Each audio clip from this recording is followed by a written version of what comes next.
আসসালামু আলাইকুম এভরিওয়ান। আমি তাহনিক কাইয়ুম কনক, পড়ালেখা করতেছি রুয়েটের মেকানিক্যাল ইঞ্জিনিয়ারিং ডিপার্টমেন্টে। তো আজকে আমরা আলোচনা করব হায়ার অর্ডারের পার্টিকুলার ইন্টিগ্রাল এই অংশটুকু কিভাবে বের করতে হয়। পূর্বের ক্লাসে আমরা সিএফ বের করা শিখেছি, এই ক্লাসে আমরা পিআই বের করা শিখব। তো পিআই বের করার জন্য অনেকগুলো রুলস আছে। এই রুলসের মধ্যে প্রথম যে রুলসটা সেটা আমি লিখে রাখছি। তো রুলস নাম্বার 1 যেটা, সেটা হচ্ছে x is equal to e to the power ax হলে সেখানে আমাদের যে ডি অক্সিলারি যে ইকুয়েশনটা পাবো ডি, সেই জায়গায় আমাদের এ বসাইতে হবে। ডি এর মানের জায়গায় এ বসাইতে হবে। এই যে এখানে যে এ আছে সেটা আমাদের বসাইতে হবে। এবং পার্টিকুলার ইন্টিগ্রাল যেটা হবে সেটা হবে 1/f(d) into e to the power x. তো দেখো, রুলসটা তোমরা হয়তো বুঝতে পারছো না, কিন্তু যখন আমরা ম্যাথ সলভ করব তখন আমরা ঠিকই বুঝে যাবো যে আসলে কিভাবে এই রুলসটা কাজ করে। তো প্রথম যে ম্যাথ, আমি এখানে তিনটা ম্যাথ তুলে রাখছি, এই তিনটা ম্যাথ একে একে সলভ করাবো এই রুলসের মাধ্যমে। তো এই রুলসটা তোমরা খাতায় লিখে রাখবা। তো 1 নম্বর ম্যাথটা দেখো, 1 নম্বর ম্যাথে আমাদের রাইট সাইডে কিন্তু জিরো নাই। তার মানে আমাদের যদি জেনারেল সলিউশন বের করতে হয় তাহলে ফার্স্টে সিএফ বের করতে হবে, তারপরে পিআই বের করতে হবে, এরপরে দুইটা যোগ করতে হবে। কেননা এই জায়গায় জিরো নাই, জিরো থাকলে আমাদের শুধু সিএফ বের করলে জেনারেল সলিউশনটা হয়ে যেত, কিন্তু আমাদের সিএফও বের করতে হবে, পিআইও বের করতে হবে, কেননা রাইট সাইডে আমাদের একটা ফাংশন আছে। দেখো যে এটাকে আমাদের প্রথমে অক্সিলারি ইকুয়েশনে কনভার্ট করতে হবে, তারপরে আমাদের সলিউশন বের করতে হবে, তারপরে সিএফ বের করতে হবে, তারপরে আমাদের পিআই বের করতে হবে। তো সিএফ বের করাটার জন্য আমরা প্রথমে অক্সিলারি ইকুয়েশনে কনভার্ট করব। তো দেখো যে D cube y minus 3 D square y plus 4y is equal to e to the power 3x। ঠিক আছে, এখন দেখো যে এটাকে আমরা কি করতে পারি, y কমন নিতে পারি। y কমন নিলে D cube minus 3d square plus 4 is equal to e to the power 3x। এই যে পাইলাম, এখান থেকে এই যে এইটুকু সমান যদি জিরো ধরে নিই তাহলে সেটা আমাদের অক্সিলারি ইকুয়েশন হবে। তো এটা সমান আমাদের জিরো ধরলাম। জিরো ধরার পরে এটাকে সমাধান করতে হবে। কিভাবে সমাধান করব? ক্যালকুলেটরের সাহায্যে। তো ক্যালকুলেটর আসার পরে তোমরা সিম্পলি পলিনোমিয়ালে যাওয়ার পরে দেখো যে 3 আছে, তার মানে 3 1 মাইনাস 3 0 4। দেখো আমাদের যে তিনটা সলিউশন আসছে সেটা হচ্ছে -1, 2, 1। ঠিক আছে, এই তিনটা আমাদের সলিউশন আসছে। তো এখন আমরা এখান থেকে, এই সলিউশন থেকে আমরা সিএফ এর মান বের করতে পারি। সিএফ এর মান কিভাবে বের করব? সিএফ ইজ ইকুয়াল টু, এখানে আমরা লিখবো সি1, আরবিটারি কনস্ট্যান্ট কয়টা দিতে হবে? 3টা দিতে হবে, সি2 প্লাস সি3। ঠিক আছে, দেওয়ার পরে e to the power minus x, এটা e to the power 2x, আর এটা হচ্ছে ই টু দি পাওয়ার শুধু এক্স। এই যে দেখো 1 আছে তাই শুধু এক্স, 2 আছে 2x, আর এই জায়গায় -1 আছে -x। আমাদের সিএফ বের করা শেষ। এই যে সিএফটা তোমরা মনে রাখবা, ঠিক আছে। লাস্টে আমাদের যখন জেনারেল সলিউশন বের করতে হবে সিএফ এর সাথে পিআই যোগ করতে হবে। এখন আমরা, আমাদের এই ভিডিওর আসল উদ্দেশ্য হচ্ছে পিআই বের করা শিখতে হবে। তো এই যে এখানে দেখো যেটা পাইছি সেটা আমাদের f(d), এটা মাথায় রাখবা। এই যে এই পাশে লেফট সাইডে যেটা পাচ্ছি সেটা হচ্ছে f(d). এখন আমরা পিআই এর যে সূত্রটা সেটা আমরা কি দেখছিলাম, PI is equal two 1/f(d) into e to the power ax। ঠিক আছে, এটা দেখছিলাম। এখন দেখো আমাদের রাইট সাইডে ই টু দি পাওয়ার ax এর জায়গায় কি আছে? ই টু দি পাওয়ার 3x আছে। তার মানে এখানে আমরা কি লিখতে পারি? 1/f(d). f(d) কোনটা? এই যে d cube minus 3d square plus 4, এটা হচ্ছে f(d). এরপরে রাইট সাইডে কি আছে? ই টু দি পাওয়ার x এর জায়গায় ই টু দি পাওয়ার 3x। এই যে আমাদের পিআই হয়ে গেল। এখন আমাদের এটা সিম্পলিফিকেশন করতে হবে। সিম্পলিফিকেশন কিভাবে করব? ওখানে কি লেখা ছিল? x is equal to e to the power ax হলে b এর মান হবে a এর মানের সমান। মানে এই যে 3 আছে, এই 3টা আমাদের এই ফাংশনে বসাইতে হবে। বসানোর পরে দেখতে হবে এখানে জিরো আসে কিনা। যদি জিরো আসে তাহলে ফার্স্ট ডেরিভেটিভ করার পরে আমাদের মান বসাতে হবে। ঠিক আছে, আর যদি জিরো না আসে তাহলে সিম্পলি যে মানটা আসবে ওইটাই বসাই দিতে হবে। তো দেখো যে এই 3 এখানে বসাইলে আমরা কি লিখতে পারি? 1/3³ minus 3 into 3² plus 4 into e to the power 3x। এখন এটার মান বের করো। এটার মান বের করলে আমাদের কি হয় দেখো, 3³ মাইনাস 3 ইন্টু 3² প্লাস 4 দেখো যে আমাদের 4 আসছে, 0 আসছে না। 0 না আসলে আমাদের কোনো প্রবলেম নেই, 1/4 ইন্টু e⁻3x, এটাই আমাদের সিম্পলি পিআই এর মান। তো আমরা এই যে সিএফ এর মান কোনটা পাইছিলাম, c1 e⁻−x plus c2 e⁻2x plus c3 e⁻x, এটা পাইছিলাম সিএফ এর মান। আর পিআই এর মান পাইলাম কি, পিআই এর মান পাইলাম আমরা 1/4 ইন্টু e⁻3x। এখন আমরা সিম্পলি যোগ করে দেব। জেনারেল সলিউশন যেটা হবে, general solution is equal two CF plus PI. তার মানে এটার অ্যান্সার হবে c1 e⁻−x plus c2 e⁻2x plus c3 e⁻x plus এই যে পিআই মানে 1/4 e⁻3x। এই হচ্ছে আমাদের জেনারেল সলিউশনের মান। জেনারেল সলিউশনের মান এটাই হচ্ছে আমাদের প্রাপ্ত অ্যান্সার। যদি সলভ করতে বলে তাহলে আমাদের প্রথমে সিএফ বার করতে হবে, তারপরে পিআই বের করব এই নিয়মে, তারপরে আমাদের যে GS is equal two CF plus PI সেটা বসাই দিলে আমাদের অ্যান্সার বের হয়ে গেল। তো দেখো 2 নাম্বারটা তুললাম, তোলার পরে দেখো যে এখানে আমাদের অক্সিলারি ইকুয়েশন আকারেই আছে। তো এইটা সমান 0 ধরতে হবে, 0 ধরার পরে ডি এর মান বের করতে হবে। তো এটা সমান 0 ধরলে আমরা এটাকে লিখতে পারি d³ 2d² - 5d + 6 = 0। এটা ক্যালকুলেটর দিয়ে সলভ করলে আমাদের অ্যান্সার কত আসে, তো দেখো যে অ্যান্সার আসছে -2 3 1। আমাদের তিনটা অ্যান্সার আসছে, তিনটাই কি আলাদা, তার মানে আমাদের রুলস নাম্বার 1। তো সিএফ ইজ ইকুয়াল টু হবে c1 arbitrary constant e⁻−2x plus c2 e⁻3x plus c3 e⁻x। এটা আমাদের সিএফ এর মান। তো সিএফ এর মানটা এক জায়গায় রাখো, রাখার পরে আমাদের এখন পিআই এর মান বের করতে হবে। পিআই এর মান কিভাবে বের করব, তো PI is equal two 1/f(d) into এই যে এখানে যে ফাংশনটা থাকে এইটা। তো দেখো যে e⁻3x নাই, কিন্তু শুধু e⁻3x নাই, এখানে 8ও আছে। তার মানে আমাদের পুরোটাই নিতে হবে, e⁻3x প্লাস 8, এই পুরাটা নিতে হবে।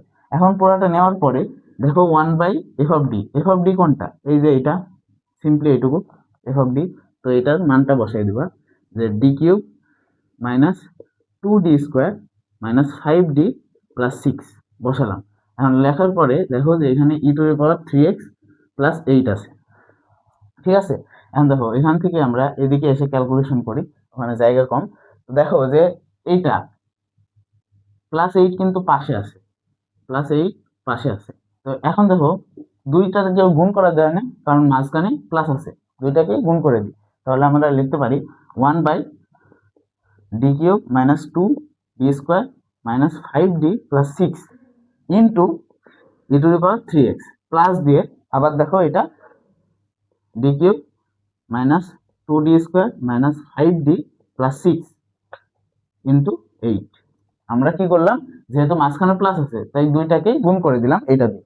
এখন দেওয়ার পরে দেখো যে এখন যদি তুমি এই যে এখানে দেখো e⁻3x আছে, এখন কি d এর মান আমরা a বসাই না, তো এখন যদি 3 বসাই, 3 বসানোর পর যদি 0 আসে তাহলে আমাদের ফার্স্ট ডেরিভেটিভ করতে হবে, করার পরে মান বসাতে হবে। আর যদি 0 না আসে তাহলে সিম্পলি যেমন থাকবে তেমনই বসাতে হবে। দেখো যে 3 যদি এখানে বসাও তাহলে আমাদের মান কি হবে, 3³ - 2 × 3² - 5 × 3 + 6 ইন্টু e⁻3x। তো দেখো যে এখানে যদি বসাও তাহলে আমাদের মান কি আসবে, 3³ - 2 × 3² - 5 × 3 + 6। দেখো যে আমাদের 0 আসছে, তার মানে কি এটা কি ডিরেক্ট বসানো যাবে, বসানো যাবে না, তখন আমাদের ডেরিভেটিভ করে বসাইতে হবে। তো এইটাকে ডেরিভেটিভ করলে আমাদের কি করতে হবে, দেখো যে ফার্স্টে যখন আমরা ফার্স্ট ডেরিভেটিভ করব তখন আমাদের উপরে একটা x দিয়ে গুণ করতে হবে, x দিয়ে গুণ করে নেব, তারপরে নিচে ডেরিভেটিভ করব। ডেরিভেটিভ করলে কি করা যায়, এটাকে দেখো যে 3d² ফার্স্ট ডেরিভেটিভ করছি 3d² - 4d - 5 ফার্স্ট ডেরিভেটিভ করলাম, আর উপরে একটা x গুণ করতে হবে। যতবার ডেরিভেটিভ করবা ততবার উপরে x গুণ হবে, ঠিক আছে, এটা মাথায় রাখবা। তাহলে আমাদের এটুকুর কাজ শেষ। এরপরে দেখো যে এই জায়গায় দেখো যে কোনো কিচ্ছু নাই, তার মানে আমাদের এখানে লিখতে পারি না e⁻0x। e⁻0x মানে কি, e⁻0 R e to the power zero মানে কি, যে কোনো কিছুর পাওয়ার যদি জিরো হয় তার মান কত, 1 হয়। তো এখানে আমরা e to the power zero x লিখতে পারি। এখন দেখো e to the power zero x যেহেতু, এখন এই জিরো মানটা তুমি এখানে বসাও, এখানে বসালে দেখো তো নিচে জিরো আসে কিনা, দেখো যে এইটুকুর মান জিরো হচ্ছে কিন্তু 6 থাকছে, মানে জিরো হচ্ছে না। তার মানে কি আমাদের কোনো ডেরিভেটিভ করার প্রয়োজন আছে, প্রয়োজন নাই। উপরে এক্স দ্বারা গুণ করার প্রয়োজন আছে, প্রয়োজন নাই। তার মানে আমরা ডিরেক্ট মান বসাইতে পারি। এখানে আমরা ডিরেক্ট 1/6 8, আর e to the power zero x মানে কি 1, এটা আমার লেখার প্রয়োজন নাই, ঠিক আছে। অথবা তুমি এখানে লিখে দিতে পারো e to the power zero x, কিন্তু এটুকুর প্রয়োজন নাই কারণ ই টু দি পাওয়ার জিরো সমান 1 আমাদের। তো এটুকুর মান 8/6 এই আকারে রয়ে গেল। এখন দেখো এখানে আমাদের দেখো যে নিচে জিরো আসছে কিনা আবার চেক করতে হবে, জিরো আসলে আবার ডেরিভেটিভ করতে হবে। তো দেখো যে 3 আছে, 3 এর মানটা এখানে বসাবো, x/3 into 3 square minus 4 into 3 minus 5 বসালাম। বসানোর পরে ক্যালকুলেট করতে হবে।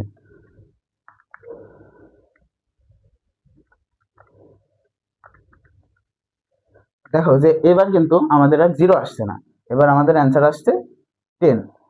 তো নেক্সট লাইনে আমরা 10টা বসিয়ে দেবো। এই জায়গায় দেখো 8 আছে, নিচে 6 আছে, তার মানে এটা কি 4/3 লেখা হবে। তো এটাকে আমরা এই পাশে লিখতে পারি x/10 into e to the power 3x plus 4/3, এটাই আমাদের কাঙ্ক্ষিত পিআই এর মান। তো আমরা দেখো যে এখানে সিএফ এর মান পাইছি, আর এই জায়গায় আমরা পিআই এর মান পেয়েছি। তার মানে কি জেনারেল সলিউশন আমরা কি লিখতে পারি, general solution is equal two CF plus PI. তো সিএফ কত, c1 E to the power minus 2x plus c2 E to the power 3x plus c3 E to the power x। এরপরে আমাদের PI এর মান হচ্ছে x E to the power 3x/10 plus 4/3। এই ছিল আমাদের জেনারেল সলিউশনের মান। এভাবে করে লিখে দেবা, তোমরা ফুল মার্কস পাবা, ঠিক আছে। তো এই ছিল 2 নাম্বার। দেখো 3 নাম্বার ম্যাথটা কিভাবে করতে পারি। তো এখানে আমাদের অক্সিলারি ইকুয়েশনে কনভার্ট করতে হবে। কনভার্ট করার জন্য এখানে লিখতে পারি d3y মাইনাস 4dy, এটুকু আমরা লিখতে পারি।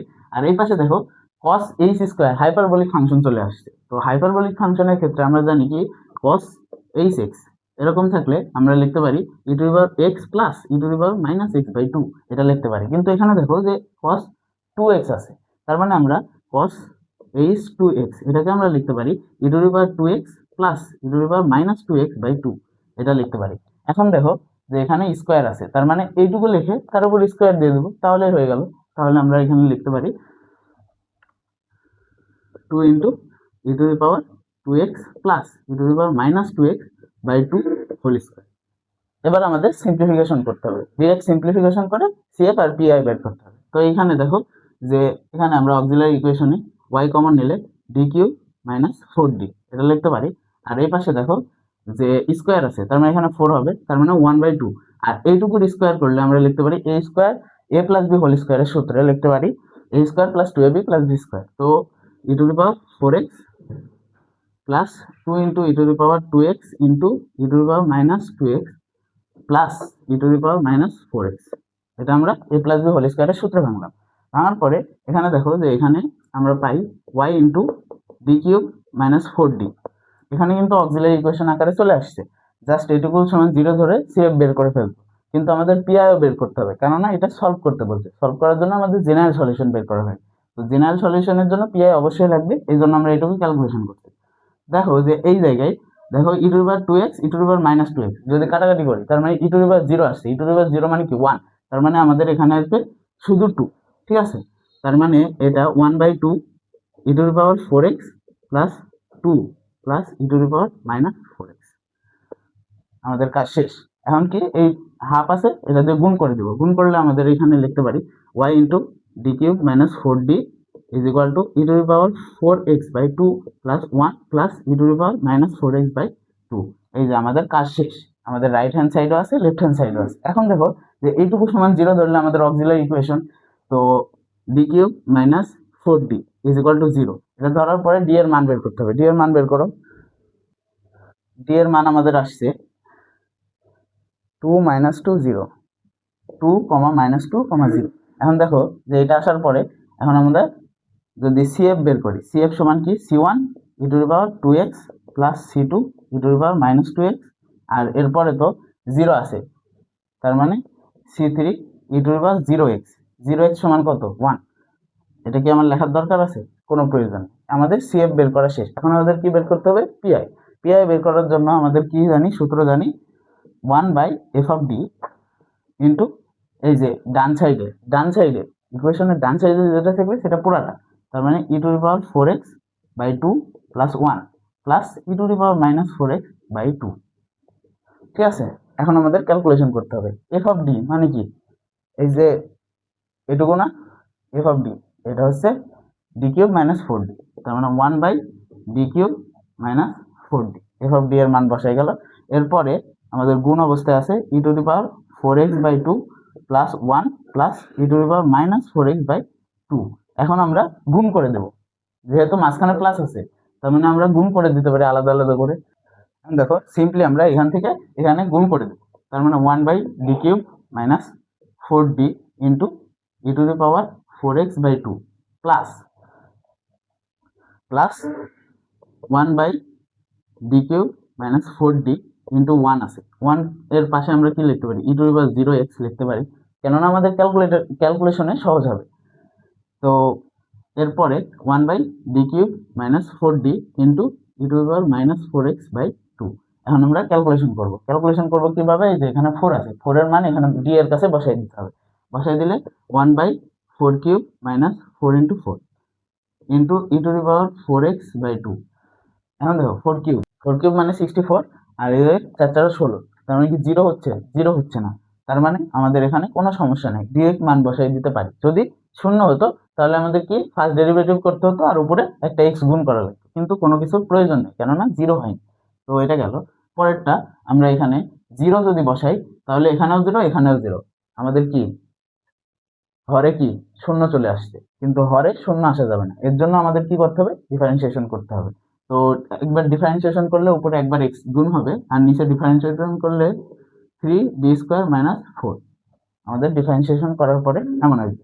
তারপরে এখানে দেখো যে সিম্পলি যেমন আছে তেমন e two the power 0x এটা লিখে দাও।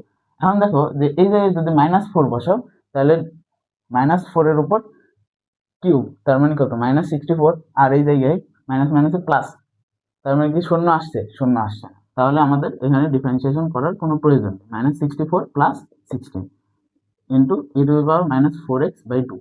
ঠিক আছে, শেষ। এখন আমাদের ক্যালকুলেশন করে শুধু মান বসাইতে হবে, তাহলেই কাজ শেষ। তো এখানে আমরা কি লিখতে পারি? 1/64 minus 16 into e two the power 4x/2। আর এই জায়গায় দেখো 0 যদি বসাও তাহলে -4 থাকবে, x/-4 into e two the power 0x plus এখানে 1/64 প্লাস 16। তো এটা আমরা এমনই রাখি, পরের লাইনে ক্যালকুলেশন করে বসাই দেব 16 into e two the power minus 4x/2। এখন দেখো ডিরেক্ট যে পিআই এর মানটা পাবো সেটা হচ্ছে 64 মাইনাস 16 মানে 48, 1/48 into e two the power 4x/2। এটা শেষ। তারপরে প্লাসের জায়গায় মাইনাস দাও, কেননা এখানে একটা মাইনাস আছে, minus x e two the power 0x/4। 0x না লিখে তোমরা এটা ফাঁকা রাখতে পারো, কারণ e টু দি পাওয়ার 0 সমান 1।